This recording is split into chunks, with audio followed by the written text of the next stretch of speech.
তারা শহীদ পরিবারের হাহাকার বুঝতে পারবে না। যারা জেলে যায়নি, গুলি খায়নি, পঙ্গু হয়নি, যাদের আপনজন কেউ শহীদ হয়নি, তারা শহীদ পরিবারের হাহাকার বুঝতে পারবে না। আর আমাদেরকে ব্লেম দেওয়া হয়েছে আমরা নির্বাচন চাই না। চারটা প্রশ্ন যদি জনগণ না বুঝে তাইলে 31টা বুঝে কিভাবে? চারটা তো ছোট 31টার চেয়ে, তাইলে 31টা বুঝে নাই জনগণ। সুতরাং জনগণকে আপনারা মূর্খ বলছেন, মূর্খ। আমরা এখানেও নিন্দা জানাই। জনগণের বিবেচনা বোধের উপরে যারা প্রশ্ন তুলে, বুঝতে হবে তারা গণতন্ত্রে বিশ্বাস করে না।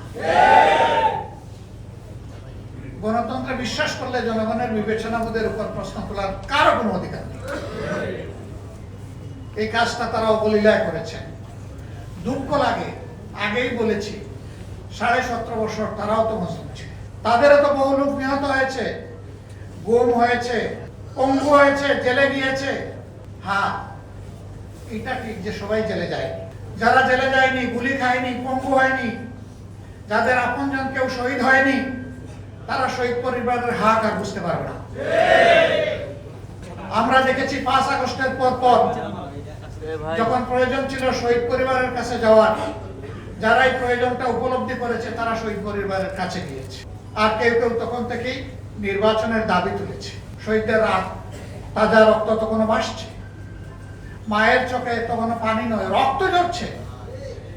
সেই সময় তাদেরকে সান্ত্বনা দেওয়া, তাদের পাশে দাঁড়ানো, এই কাজটা না করে কিভাবে কিছু রাজনৈতিক দল তারা তখন থেকে নির্বাচনের জিকির তুলতে পারল?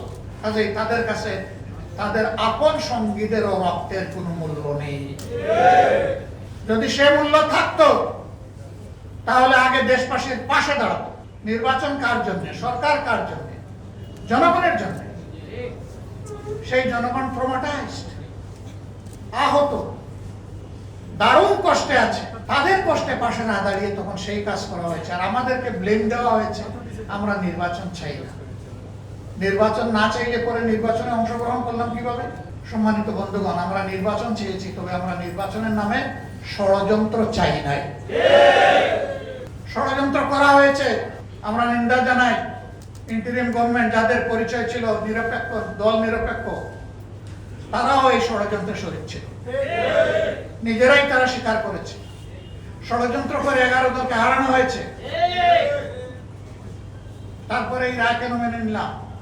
এখানে একজন আপা রিকনসিলিয়েশনের কথা বলে গিয়েছেন, ধৈর্যের কথা বলে গিয়েছেন, জাতিকে গৃহযুদ্ধ থেকে বাঁচানোর কথা বলে গেছেন। 17.5 বছর পরে এই নির্বাচন নিয়ে ষড়যন্ত্রের ফসল হিসাবে যদি আমরা সেদিন রিপোর্ট করতাম, এই নির্বাচনের ফলাফল প্রত্যাখ্যান করতাম, তাহলে দেশের বিশৃঙ্খলার সৃষ্টি হলে এর শেষ কোথায় গিয়ে দাঁড়াতো কেউ জানে না।